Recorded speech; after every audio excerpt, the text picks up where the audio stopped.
সুইজারল্যান্ডে 4 দিনের সফর শেষে শনিবার দেশে ফিরেছেন অন্তর্বর্তীকালীন সরকারের প্রধান উপদেষ্টা ডক্টর মোহাম্মদ ইউনূস। প্রধান উপদেষ্টার প্রেস উইং জানিয়েছেন, সুইজারল্যান্ডের দাভোসে বিশ্ব অর্থনৈতিক ফোরামের বার্ষিক সভা এবং অন্যান্য উচ্চ পর্যায়ের পার্শ্ব ইভেন্টের সময় কমপক্ষে 47টি অনুষ্ঠানে যোগ দিয়েছেন প্রধান উপদেষ্টা। প্রধান উপদেষ্টা WEF চলাকালীন খুব ব্যস্ত দিন কাটিয়েছেন এবং তিনি বেশ কয়েকজন সরকার প্রধান, রাষ্ট্রপ্রধান ও বিশিষ্ট ব্যক্তিদের সঙ্গে বৈঠকে যোগ দেন। প্রধান উপদেষ্টার উপ প্রেস সচিব আবুল কালাম আজাদ এক তথ্য বিবরণীতে জানান, অধ্যাপক ইউনূস WEF শীর্ষ সম্মেলনের সময় মোট 47টি আনুষ্ঠানিক অনুষ্ঠানে যোগ দিয়েছেন।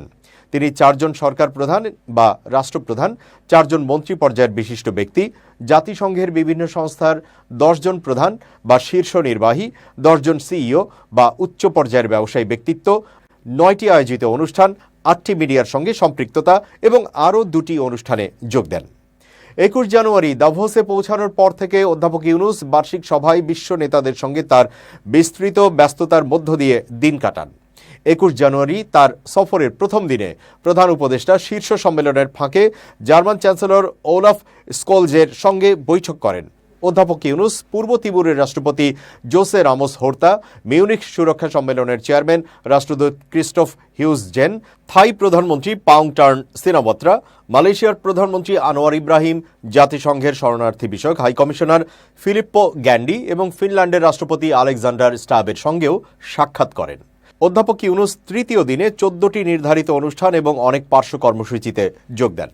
তিনি মেটা প্ল্যাটফর্মস ইনকর্পোরেটেডের গ্লোবাল অ্যাফেয়ার্সের প্রেসিডেন্ট স্যার নিক ক্লেগ, সংযুক্ত আরব আমিরাত ভিত্তিক গ্লোবাল লজিস্টিক্স প্রোভাইডার DP ওয়ার্ল্ডের গ্রুপ চেয়ারম্যান এবং প্রধান নির্বাহী কর্মকর্তা সুলতান আহমেদ বিন সুলাইমান, অধিকার গোষ্ঠী অ্যামনেস্টি ইন্টারন্যাশনালের মহাসচিব অ্যাগনেস ক্যালামার্ড, ডেনিশ শিপিং এবং লজিস্টিক কোম্পানি AP মোলার মার্কসের চেয়ারম্যান রবার্ট মার্কস উগলা এবং বিশ্ব ব্যাংকের অপারেশনস বিভাগের MD আনা বিজের্ডের সঙ্গে বৈঠক করেন।